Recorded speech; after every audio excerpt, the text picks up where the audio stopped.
এখনো আমাদের সন্তানদের কবর হয়নি। 2টা বছর হয়ে গেল, 1 জুলাই গেছে, আরেক জুলাই আসতেছে। পাকাকরণের কাজ এখনো কমপ্লিট হয় নাই। তাদের কাছে বারবার জানতে চাইলে তারা তো কোনো উত্তর আমরা পাইনি। এমনকি জেলা প্রশাসনকেও জানানো হয়েছে, কিন্তু তিনিও কোনো উদ্যোগ নেননি।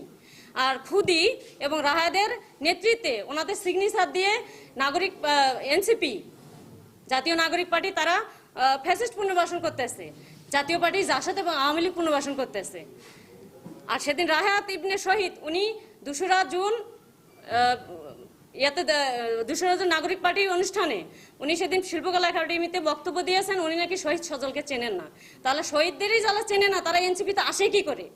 আর যেই এনসিপিতে আসবে সেই এনসিপি হবে মানে সুষ্ঠু এবং অন্যান্য রাজনৈতিক থেকে আমরা তো আশা করবো যে এটা আর ভালো হবে, কারণ এটা জুলাই থেকে উঠে আসছে।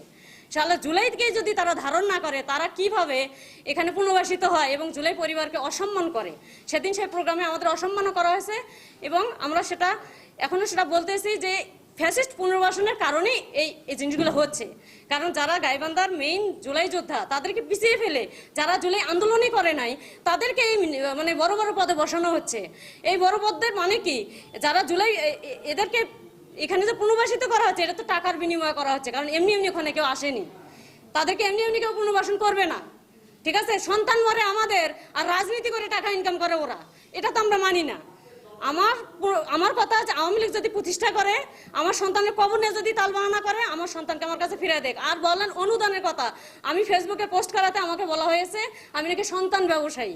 যদি আমি সন্তান ব্যবসায়ী হই, আমার যে টাকা অনুদান আমার সরকার দিয়েছে আমি সব টাকা সবাইকে দিয়ে দিব, শুধু আমার সন্তান আমার কাছে ফিরিয়ে দিক। আমাদের চাওয়া পাওয়া একটাই, আমাদের সন্তান ফিরিয়ে দিয়ে এই আওয়ামী লীগ প্রতিষ্ঠা করতে হবে এবং এই রাহাত, খুদি, দিবস, মেহেদি এদের বিচার না হওয়া পর্যন্ত এদের এনসিপির কার্যক্রম আমরা অবাঞ্ছিত ঘোষণা করলাম এবং বিচার না হওয়া পর্যন্ত এদের কার্যক্রম বন্ধ থাকবে। আমরা শহীদ পরিবার এখানে আমাদের পাশে আজকেও নাই, নেই বিধায় তো আমরা আজকে 6টা শহীদ পরিবার এখানে আসছি। যদি আমাদের পাশে কেউ থাকতো আজকে আমাদের প্রেস ব্রিফিং করা লাগতো না, সংবাদ সম্মেলন করা লাগতো না। আজকে আমাদের সম্মান নাই, আজকে আমার সন্তান জীবন দিয়ে গেল, জীবন্ত অবস্থা আমার সন্তানকে মারা হয়েছে। তার মূল্যায়ন কি? গাইবান্ধার লোক কি মূল্যায়ন দিছে আমাকে সে কৈফিয়ত দিতে হবে। আর আমার ফেসবুক আইডিতে আতিক সাদিল্লাপুরের সদস্য সচিব এনসিপির উনি আমার ফেসবুক আইডিতে এসে কমেন্ট করছিল আমাকে নাকি অনেক সম্মান দেওয়া হয়েছে। কিন্তু কি কি সম্মান দেওয়া আছে সাংবাদিক ভাই আপনাদের মাধ্যমে আমরা জানতে চাই, কি কি সম্মান আমাদের দিয়েছেন, আমি আর কৈফিয়ত চাই। আর সজলের কবর সহ আরো 5 জনের যে কবরের দায়িত্ব নেওয়া হয়েছিল আমরা জানি না কত টাকা বাজেট, আমরা জানি না, কিন্তু 2 বছর হয়ে গেল কোনো জেলায় কবরের কাজ বাকি নাই। এটা জেলা পরিষদের। যখন আমরা নির্বাহী অফিসার বিপুলের কাছে আমি ফোন দিয়েছিলাম তখন উনি আমাকে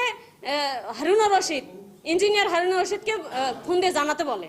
ওনাকে যখন আমি জানালাম তখন বলে আমি জানি না, মেহেদি জানে। আমরা কি লটারি খেলার মধ্যে আছি? আমরা কেন লটারি খেলবো? শহীদের মা হয়ে আমরা 2বার ডিসি অফিসে গেছি মাসুদুর রহমানের কাছে, কিন্তু এই বাজেট পাশ করে গেছে হলো আমাদের মোয়াজ্জেম ছাদ থাকতে, সাবেক ডিসি মোয়াজ্জেম ছাদ থাকতে, কিন্তু এই ডিসি আমাদের কোনো মূল্যায়ন করেনি। তাকে অবহিত করা হলো, সে আমাদের কবর বিষয়ে কোনো কিছু করেনি। কিন্তু আমরা সন্তানের মা হয়ে, শহীদ সন্তানের মা হয়ে কেন দাঁড়ে দাঁড়ে ঘুরবো?